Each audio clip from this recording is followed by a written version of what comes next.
Elizabeth da Esperança, a matéria atravessa a matéria. O mistério nos fascina do que ainda não conhecemos.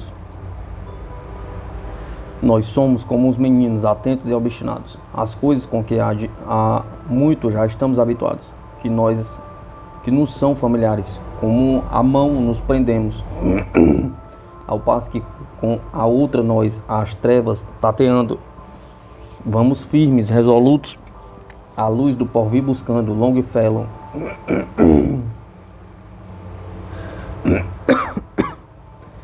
Por mais surpresa e perplexa que estivesse, eu não podia tão rapidamente rejeitar minhas precedentes opiniões para adotar a conclusão de meu pai. Meus amigos, o senhor e a senhora F. foram informados do resultado da nossa experiência e da sua verificação. Depois de algumas discussões, ficou assentado que os nossos amigos que haviam assistido a experiência da mesa falante atrás descrita reuniam-se a uma noite por semana durante todo o inverno para ulteriores experiências, a fim de se ver o resultado a que chegaremos. Éramos 8 e, salvo algumas exceções, essa combinação prevaleceu. Reuníamos-nos regularmente, à hora fixada, e as nossas sessões não foram, em caso algum, infrutíferas em resultado. Em certas ocasiões, pancadas distintas eram ouvidas na mesa, e por esse meio obtínhamos resposta às nossas perguntas. Também nos vinham mensagens pelas letras do alfabeto, como na nossa primeira experiência. Outras vezes referíamos às lâmpadas para tomarmos assento em plena obscuridade, e podíamos então observar relâmpagos ou nuvens luminosas flutuando por cima da nossa cabeça. Outras vezes ainda descobríamos uma espécie de luminosidade mais firme de contornos definidos. Logo, porém, que procurávamos esclarecer-nos a respeito dessas aparições, elas desapareciam.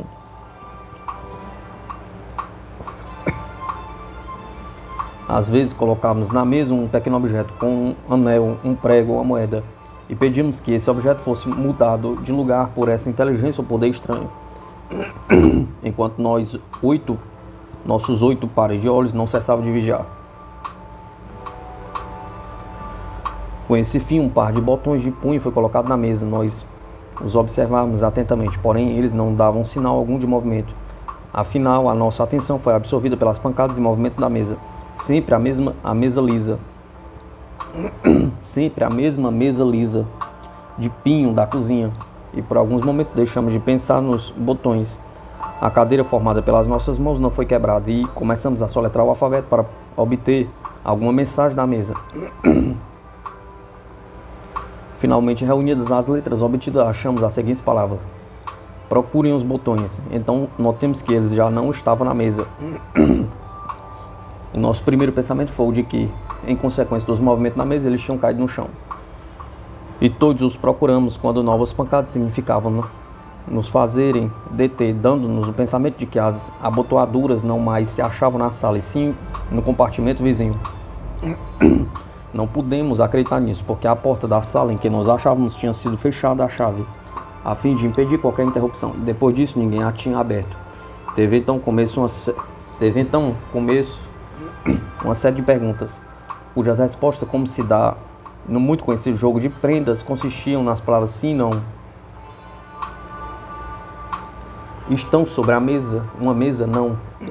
Na chaminé, não. Dentro de algum vaso de ornamento, não. Acham-se em algum outro lugar, sim. Afinal, soubemos que estava em um vaso de plantas colocado junto da janela, mas afastado da porta. Dirigimos todos para esse ponto, a fim de examinarmos cuidadosamente esse vaso. E uma das pessoas presentes foi, com a ponta de um lápis, afastando as folhas das plantas. Enquanto as outras observavam. Entretanto, os botões não estavam ali. Era o primeiro erro que a mesa cometia e indagamos o que nos restava fazer.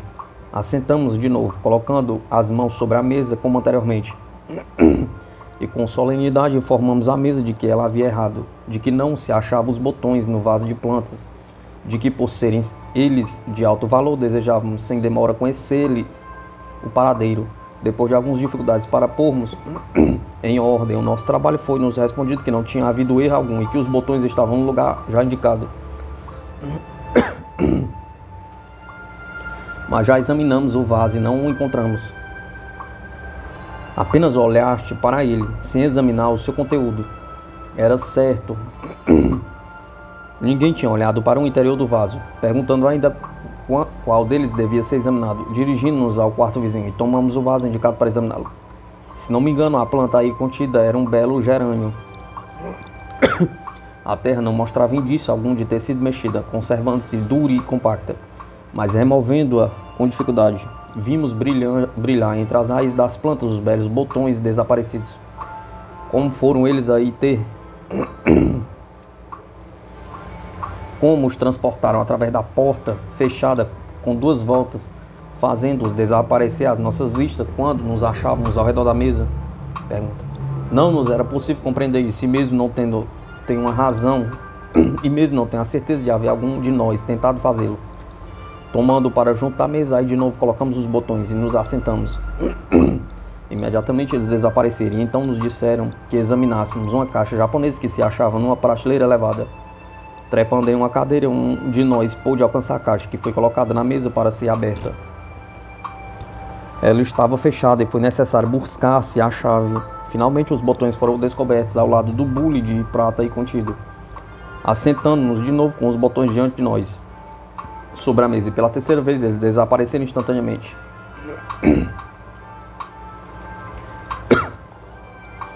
Depois de longa busca e desesperados de encontrá-los, suspendemos a sessão para tomarmos uma xícara de café antes de nos separarmos. Um dos nossos amigos ia tomar o seu café. Sentiu o líquido salpicar-lhe o rosto pela queda misteriosa dos botões dentro de sua xícara, parecendo vir do alto. Daí foram tirados com uma colher. Para a maioria dos assistentes, segundo pensa, as nossas sessões experimentais eram apenas consideradas como um passatempo, uma distração agradável, rompendo a monotonia da vida cotidiana. E a ponta de mistério que parecia em tudo isso dava um interesse picante às nossas reuniões, o que não encontrávamos em outros divertimentos. Em cada sessão fazíamos alguma nova experiência ou aprendíamos alguma coisa de novo. Por isso, em vez de nos fatigarmos, éramos impelidos a continuar as nossas reuniões. É duvidoso que qualquer de nós, por muito tempo, se estivesse ocupado do assunto com seriedade. Tudo isso não era para nós mais do que uma coisa divertida, surpreendente e embaraçante. Éramos jovens e não pensávamos a vida e, além disso, folgávamos, vendo o interesse comum levar 6 ou 8 bons amigos e amigas a se verem com frequência.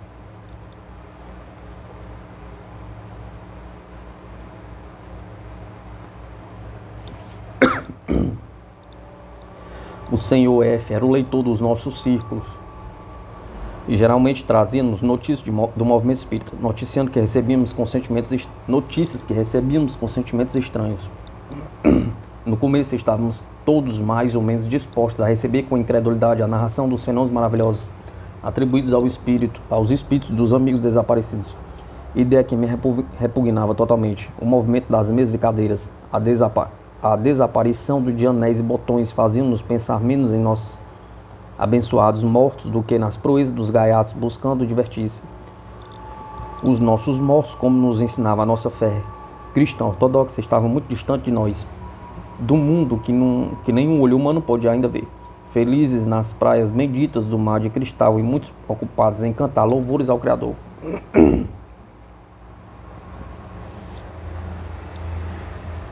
Para poder vir à nossa velha e triste terra com o fim de nos oferecer distrações da natureza tão absurda. Nem por um momento mesmo podíamos crer nisso. Entretanto, talvez fossem habitantes das regiões infernais, pobres e infelizes, rejeitados do paraíso dos eleitos. Mas ainda aí não podíamos pôr de acordo as nossas ideias. Não bastante as manifestações serem triviais, eram inocentes e sem perigo. E certos movimentos da mesa eram tão sugestivos, tão espirituosos, que seria impossível a eles resistir. É fora de dúvida que quando nos sentíamos abatidos ou um tanto aborrecidos, bastava que nos sentássemos à mesa durante meia hora para recuperarmos o nosso bom humor e nos tornarmos alegres e comunicativos. Algumas vezes, um dos nossos membros do círculo tocava uma peça de música, enquanto os outros formavam a cadeia ao redor da mesa com as mãos pousadas na sua superfície.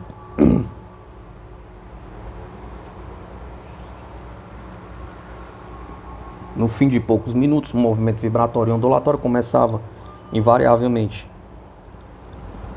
regulando-se pelo compasso da música.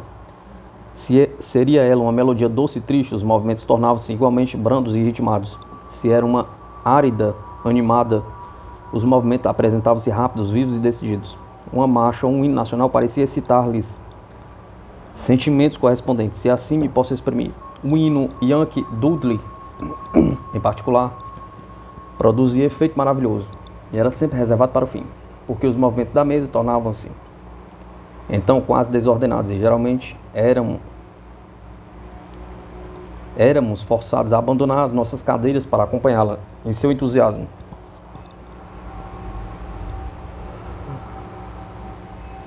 Não havia engano possível, os movimentos, as vibrações e as ondulações da mesa exprimiam o prazer e o entusiasmo quando se tocava esse hino. Pelo contrário, se tocava o God Save the Queen, a mesa claramente indicava uma certa desaprovação de mau humor, seja conservando-se tranquila, seja fazendo-se ouvir fortes pancadas, seja mesmo erguendo-se do solo para depois deixar-se cair com força.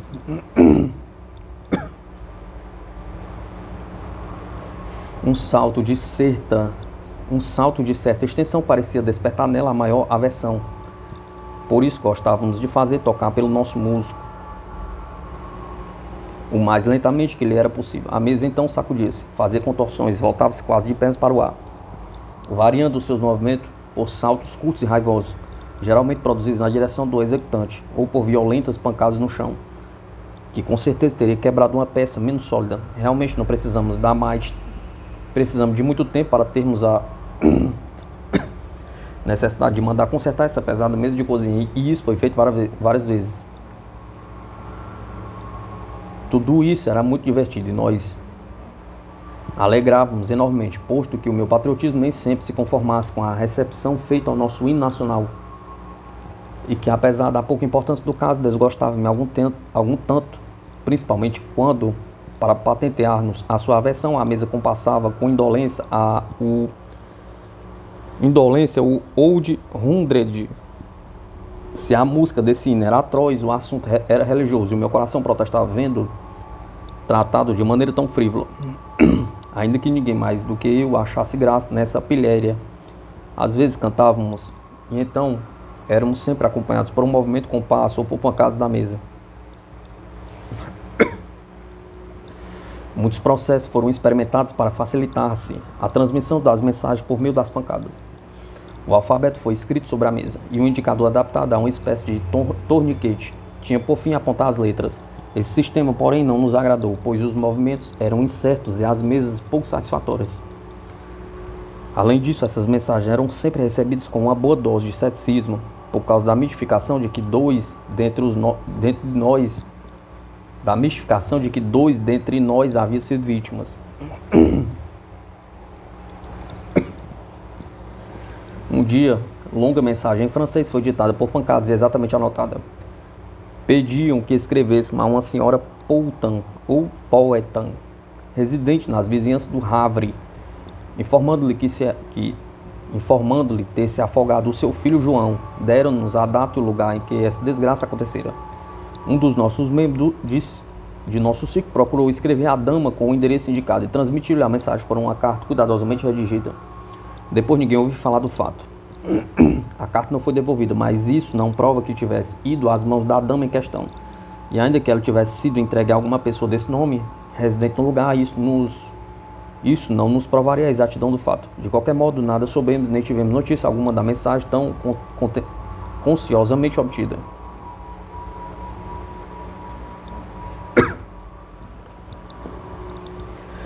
Mais de uma comunicação duvidosa nos foi pelo mesmo modo transmitida, porém reconheceu-se serem falsas ou estarem fora dos limites das provas de que podíamos dispor. Afinal, abandonamos esses ensaios e limitamos a sua leitura para julgá-las conforme o seu valor e guardá-las. Havia realmente um contraste frisante entre essas comunicações falsas e duvidosas e as que tivemos a respeito de meu pai e a de que ele se referia. Meu pai e do que a ele se referia, cuja veracidade foi reconhecida em todos os seus detalhes. Foi graças a essa semente de verdade que começamos a nossa experiência com o desejo de obter mais. E fomos impelidos a continuá-las, apesar dos desânimos de que nos vinham das mensagens enganosas. Ao mesmo tempo, eu principiava a achar isso muito embaraçante, a perguntar a mim mesma o que daí resultaria.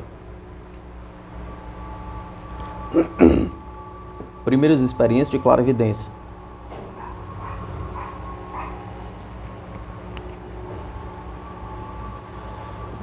Zuma muito se espantava da ciência de sua filha quando esta lhe falava de suas visões e se dizia as coisas que descobrira, portentos de maravilha, os fatos que iam dar-se, que tal pessoa ia afinar-se, e todos comentavam crentes. Da menina não é a voz, não é ela quem está falando, mas um espírito venerando vindo do país dos entes que se foram dentre nós. A história de Y. I. Ali. Uma noite, o Sr. F., depois de ter narrado algumas experiências de clarividência que havia lido, propôs fazermos algumas nesse sentido, em vez de continuarmos a fazer falar à mesa.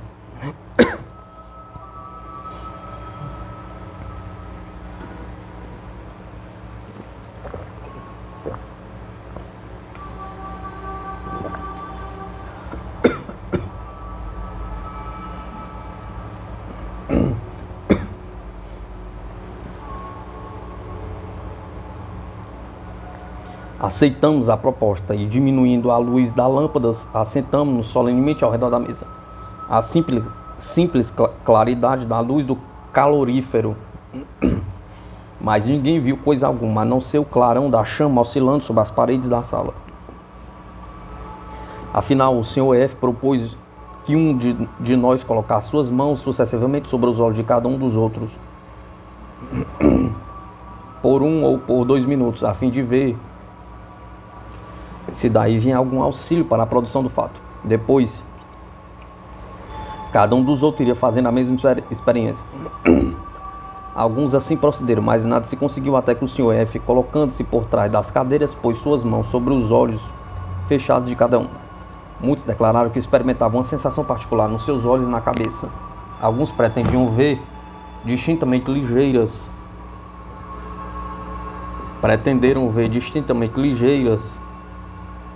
nuvens na sua frente. Isso, porém, se dá com frequência quando se comprimem as pupilas. A nossa experiência parecia, portanto, não ter dado resultado. Fui a última que se sujeitou à experiência e, com grande surpresa, apenas os dedos do Sr. F. tocaram as minhas pálpebras.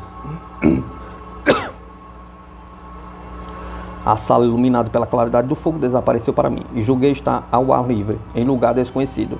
Ouvi o farfalhar das árvores e o murmúrio do vento, mas tudo era sombrio e, ainda que tivesse a consciência de estar em algum lugar, num campo ou numa estrada, não podia distinguir.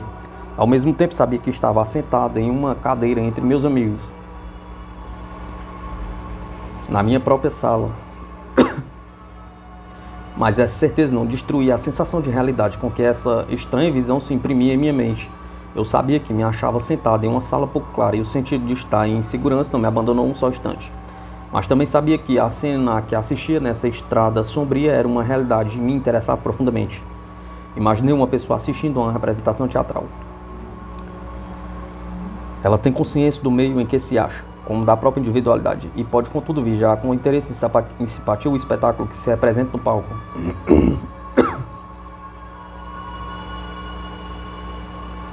Essa pessoa sabe onde está, aí não há, pois nenhum sonho, nem ilusão.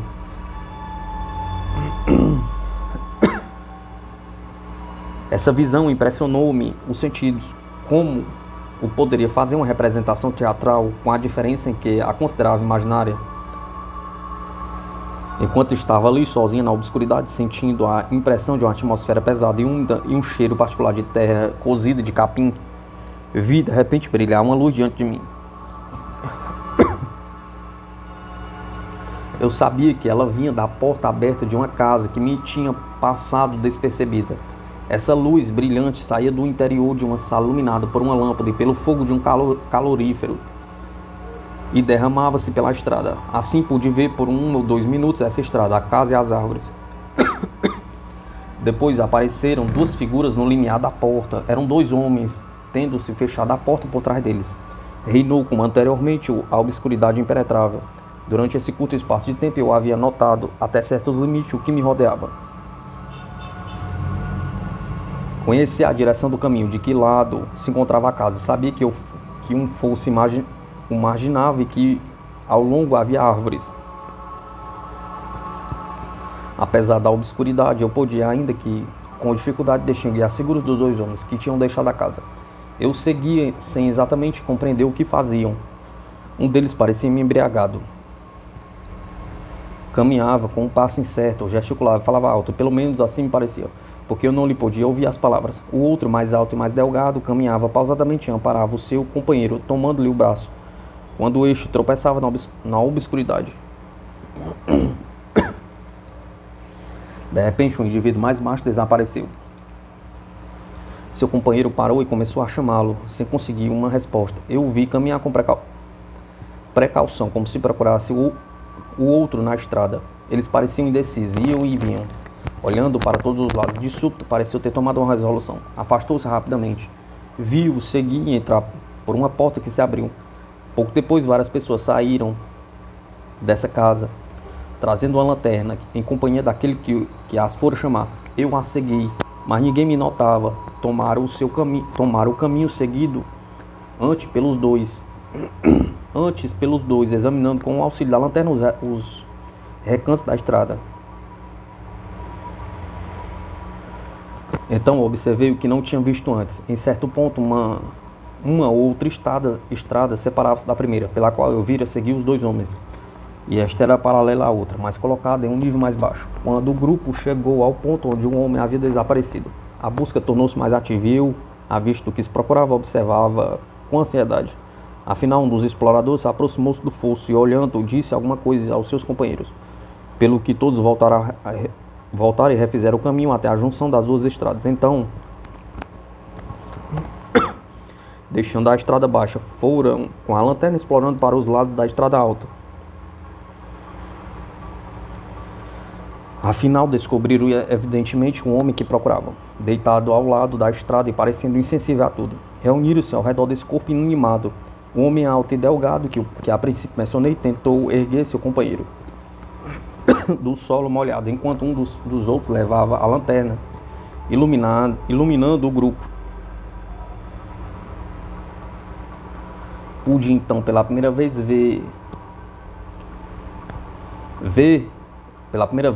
ver-lhes os rostos, os traços que sustentavam a cabeça do homem caído. Chocaram-me, como se me fossem familiares, mas no instante não pude apelar para a minha memória. Quando o homem foi posto de pé, olhei em torno com um ar assustado. Lancei de novo a minha vista para aquele que o segurava, e desta vez, com grande surpresa, reconheci o Sr. F. Como sois vós? Exclamei. O espanto em que me produziu essa descoberta foi além da surpresa que eu havia experimentado ante a estranheza de toda essa visão. Eu tinha seguido os diferentes episódios daquilo que me parecia um pequeno drama, seguiras com ansiedade, receoso de que isso se transformasse numa tragédia. Temi a morte do indivíduo encontrado inconsciente à beira do caminho, e experimentara grande alívio quando se verificou a luz da lanterna que ele apenas dormia. Tanto quanto me foi possível saber, todos os atores dessa cena eram-me desconhecidos. E, se bem que eu acompanhasse cada movimento com interesse e ansiedade, não fazia senão com estranheza. Por isso, quando reconheci o Sr. F como uma das principais pessoas em questão, a minha surpresa foi tão grande que quase despertou em mim um sentimento de consternação.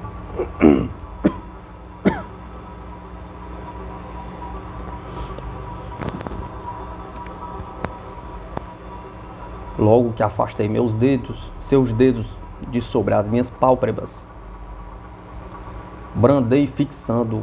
Como sois vós? A minha surpresa comunicou-se ao resto do círculo, e perguntas foram ardentemente feitas a respeito da significação de toda essa história.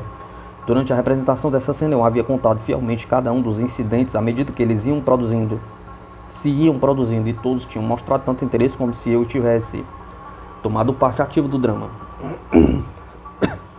Foi, portanto, com grande curiosidade que esperávamos as explicações do Sr. F.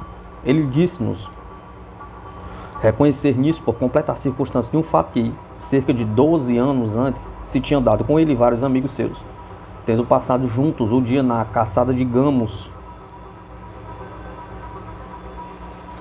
Acharam-se antes, da volta, reunidos em um albergue. O Sr. F e um jovem companheiro saíram daí juntos, porque as suas moradas ficavam na mesma direção. Apenas se acharam fora, exposto ao ar da noite. O Sr. F, sobre quem o vinho não tinha produzido efeito algum, notou que o estado do seu companheiro havia piorado consideravelmente depois das últimas bebidas de despedida, e foi com dificuldade que demoveu do propósito de voltar para fazer ainda o último brinde aos seus camaradas, tendo conseguido arrastá-lo até certa distância em direção à sua morada. De repente deixou de vê-lo junto a si, como eu tinha narrado. O resto da história concordava em todos os seus detalhes com a minha visão, que em certos pontos fez lembrar ao Sr. F alguns pequenos incidentes já por ele esquecidos. Foi com um sentimento muito semelhante ao que havia experimentado durante essa nossa primeira experiência da mesa falante que eu passei em revista a minha tão especial visão dessa noite. Ela tornou-se de grande interesse para todos os membros do nosso círculo, e da discussão em que se seguiu foi animada. Mas para mim isso significava alguma coisa mais. Uma grande esperança despertou em mim. Esperança que eu apenas ousava acariciar. Era possível que os meus fantasmas fossem realidades e não manifestações de um germe de loucura. Essa esperança, uma vez despertada, não se esvaiu mais e tornou-se muito depressa, ainda que em segredo, uma força que me impeliu a fazer uma descoberta. Tentei-a no começo, acompanhada por todos os membros do nosso ciclo. Depois uns foram abandonando a investigação por se mudarem do lugar, satisfeitos com o que já tinham visto, outros por deixar a Inglaterra e um por ter transposto a barreira que nos separa do mundo dos espíritos, donde em seguida veio frequentemente trazer afetuosas mensagens e animações aos seus antigos companheiros de estudo.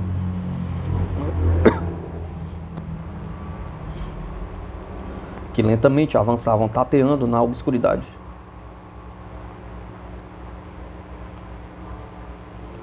Procurei ler tudo que se pudesse relacionar com o espiritismo e os fenômenos espíritas, em grande parte terríveis, absurdos, que me chocaram e desgostaram. Essas comunicações que se pretendiam terem vindo das esferas celestes eram, em certos casos, tão destituídas de bom senso que me teriam feito abandonar todos esses estudos. Se alguns bons amigos não viessem em meu auxílio recomendar-me as obras de Andrei Jackson Davis, Robert Dale Owen e outros, assim como muitas revistas semanais bem orientadas. Um dos anjos que se comunicaram com a terra, recordo-me bem, informava que no céu havia grande quantidade de legumes. Quanto às couves, elas cresciam tanto, eram tão grandes que excediam a tudo que se podia imaginar.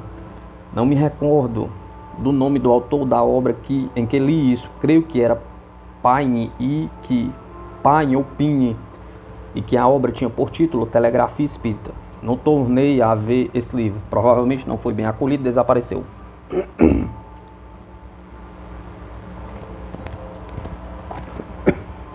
As narrações que li dos fenômenos espíritos, por maravilhosos e incompreensíveis que fossem, não me interessavam tanto como as dos fatos de clara evidência. Parecia-me que, de um modo ou de outro, eu possuía a chave para a compreensão dessa faculdade.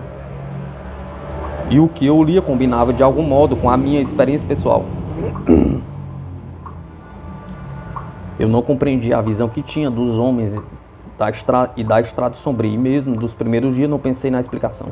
Mas eu julgara haver aí muito que aprender. Eu pensava que acharia um meio de chegar à solução, que devia sobretudo começar pelo princípio. Mas qual era esse princípio? Onde estava o ponto de partida? Qual o caminho a seguir? Essas questões eram horrivelmente perturbadoras. Eu não podia ler, senão o que me vinha às mãos: teorias, filosofias, fenômenos, argumentos pró ou contra o espiritismo, denúncias amargas e violência de um e de outro lado, mas especialmente contra os ensinos espíritas, perseguições aos médios, embustes, desmascaramentos. Tudo isso me embaraçava muito. Foi então que me animei a falar aos meus amigos senhor e senhora F, acerca dos fantasmas de outrora, das minhas experiências com relação a esses sonhos que tanto me tinham feito sofrer, e do terror vago, mas obsidente e suspenso como uma nuvem negra sobre a minha mocidade. Foi graças à sua simpatia e ao seu auxílio que Se esvaiu a nuvem e tive a coragem precisa para repelir os intrusos, os quais vencidos pareceram recuar e acabaram por desaparecer. Enquanto essa vaga perturbação se dissolvia nas brumas do passado, meu coração ficava, segundo o dizer dos franceses, como uma ave cantadora libertada do cativeiro. Encorajei-me e, por gratidão, resolvi prosseguir nas investigações e experiências que eu tinha a liberdade de fazer ou não.